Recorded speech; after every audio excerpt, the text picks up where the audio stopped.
5 আগস্টের আগে আমরা একটি বৈষম্যহীন সমাজ বিনির্মাণের লক্ষ্যে আমরা কয়েক মাসের লাগাতার আন্দোলনের মাধ্যমে 5 আগস্টে এই স্বৈরাচারকে বাংলাদেশের মাটি থেকে বিতাড়িত করার মাধ্যমে এই বাংলাদেশকে কলঙ্ক মুক্ত করতে পেরেছি।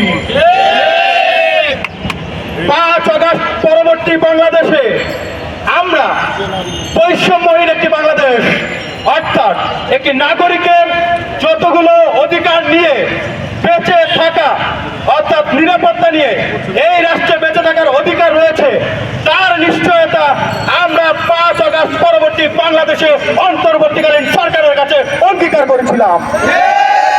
কিন্তু দুর্ভাগ্যজনক হলেও সত্য, আজকে কয়েক মাস পেরিয়ে গেলেও এই যে 2024 সালের যে গণঅভ্যুত্থান, এই গণঅভ্যুত্থানের সম্মুখ সারির যোদ্ধাদের রক্তের বিনিময়ে যারা আজকে ক্ষমতার মসনদে বসেছেন তাদেরকে দেখি এখন এই 24 পরবর্তী বাংলাদেশে এসেও আমাদের সেই ভাইদেরকে রক্ত দিয়ে যেতে হচ্ছে, গুপ্ত হত্যার শিকার হতে হচ্ছে, টার্গেট করে করে বেসরকারি বিশ্ববিদ্যালয়ের যোদ্ধাদেরকে বিভিন্ন জায়গায় হত্যাকাণ্ডের শিকার হতে হচ্ছে। বাংলাদেশ জাতীয় ছাত্র সমাজ এই যে সিরিয়াল কিলিং, এই সিরিয়াল কিলিং এর বিরুদ্ধে জিরো টলারেন্স ঘোষণা করছে এবং আমরা ইউনূস সরকারকে হুঁশিয়ারি দিয়ে বলতে চাই, 24-এ আমরা রক্ত দিয়েছিলাম একটি রক্তপাতহীন ভবিষ্যৎ বাংলাদেশ বিনির্মাণের লক্ষ্যে। আমরা দেখতে পাচ্ছি আপনারা ক্ষমতার মসনদে বসার পরেও আমাদেরকে রক্ত দিয়েই যেতে হচ্ছে। তাহলে আপনাদের ওই চেয়ারে বসে থেকে লাভ কি? স্বরাষ্ট্রমন্ত্রীকে হুঁশিয়ারি দিয়ে বলতে চাই, আপনি যদি এই গুপ্ত হত্যাকারীদেরকে চিহ্নিত করতে না পারেন, ব্যর্থতার দায়ভার নিয়ে আপনি আপনার পদ থেকে অব্যাহতি নেন। আমরা বিশ্বাস করি এই যে বৈষম্যহীন বাংলাদেশ আমরা দেখতে চেয়েছিলাম সেটি আপনারা পারছেন না। সংস্কার থেকে শুরু করে বিভিন্ন রকম দোহাই দিয়ে আপনারা শুধুমাত্র কালক্ষেপণ করে যাচ্ছেন, কিন্তু যে কাঙ্ক্ষিত বাংলাদেশের লক্ষ্যে আমরা রক্ত দিয়েছিলাম সেই বাংলাদেশ বিনির্মাণে আপনাদের কোনো সুস্পষ্ট ভূমিকা আমরা দেখতে পাচ্ছি না। আমরা বিগত দিনে চুপ করেছিলাম, কিন্তু আমরা দেখতে পাচ্ছি আমাদের চুপ করে থাকার ফলে আপনারা ক্ষমতার মসনদে বসে শুধুমাত্র উপভোগ করছেন, রাষ্ট্রের কল্যাণে ন্যূনতম কাজটুকু আমরা আপনাদের কাছ থেকে দেখতে পাচ্ছি না। আমরা স্পষ্টভাবে হুঁশিয়ারি দিয়ে বলতে চাই, রক্তের উপর দাঁড়িয়ে যে সরকার আপনারা রয়েছেন, আবার নতুন করে রক্তপাতের সূচনা হোক এমন কিছু করার পরিকল্পনা যদি করে থাকে কেউ, সেটিকে নস্যাৎ করার সর্বোচ্চ চেষ্টা করেন। এবং আমি স্পষ্টভাবে বলে দিতে চাই, ইতিমধ্যে একজন উপদেষ্টা বললেন এখানে নাকি তিনি বিদেশি ষড়যন্ত্রের গন্ধ পাচ্ছেন।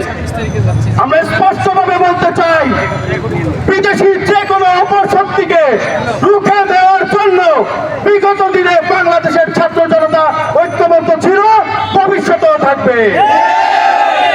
এই বাংলাদেশের ভূখণ্ড নিয়ে ভবিষ্যতে আর কোনো বিদেশি শক্তিকে রাজনীতি করার সুযোগ দেওয়া হবে না। যদি কেউ মনে করে থাকে বিদেশি কূটকৌশলের মাধ্যমে এই অন্তর্বর্তীকালীন সরকারের কাছে আপাতের মাধ্যমে ভবিষ্যতে কোন একটি গোষ্ঠীকে ক্ষমতার মসনদে বসার প্রলোভন দেখিয়ে কেউ বাংলাদেশের ভূখণ্ড ছিনিয়ে নেবেন, তারা প্রকাশ স্বর্গে বসবাস করছে, তারা দিবাস্বপ্ন দেখছেন। তারা জানেন না এই বাংলাদেশ 1947 সালে তাদের চাঁদ ছিনিয়েছে, 1971-এ তাদের চাঁদ ছিনিয়েছে, 1990-এ তাদের চাঁদ ছিনিয়েছে, 2024-এ তাদের চাঁদ ছিনিয়েছে, ভবিষ্যতেও তারা তাদের চাঁদ ছিনিয়ে যাবে। এই ভূখণ্ড নিয়ে তারা যদি ন্যূনতম ষড়যন্ত্র করার চেষ্টা থাকে, কেউ যদি স্বৈরাচারের পুনর্বাসনের ন্যূনতম চেষ্টা করে, তাদেরকে দাঁত ভাঙা জবাব দিবে বিজেপি, তাদেরকে দাঁত ভাঙা জবাব দিবে বাংলাদেশ জাতীয় ছাত্র সমাজ। মনে রাখতে হবে, বাংলাদেশের প্রশ্নে আমরা সবাই এক এবং ঐক্যবদ্ধ, বাংলাদেশের সুরক্ষায় আমরা সকলে এক এবং ঐক্যবদ্ধ। আমাদের মত পার্থক্য থাকতে পারে। করে আমরা গত 2 দিন আগে দেখলাম, গতকালকেও দেখলাম, আমরা যাদেরকে এই আন্দোলনের মূল স্পিরিট মনে করেছিলাম, আমরা দেখলাম যে বৈষম্য বিরোধী ছাত্র আন্দোলন সহ নাগরিক কমিটির কয়েকজন নেতার বক্তব্য আমরা দেখলাম, তারা কাউন্সিলরদেরকে পুনর্বাসন করার অপচেষ্টা করছেন। আমরা স্পষ্টভাবে বলতে চাই, এই যে বৈষম্য বিরোধী ছাত্র আন্দোলন, যাদেরকে আমরা মূল স্পিরিট মনে করে আমরা তাদেরকে সর্বাত্মক সহযোগিতা করছিলাম এবং এখনো আমাদের সর্বাত্মক সহযোগিতার মনোভাব রয়েছে।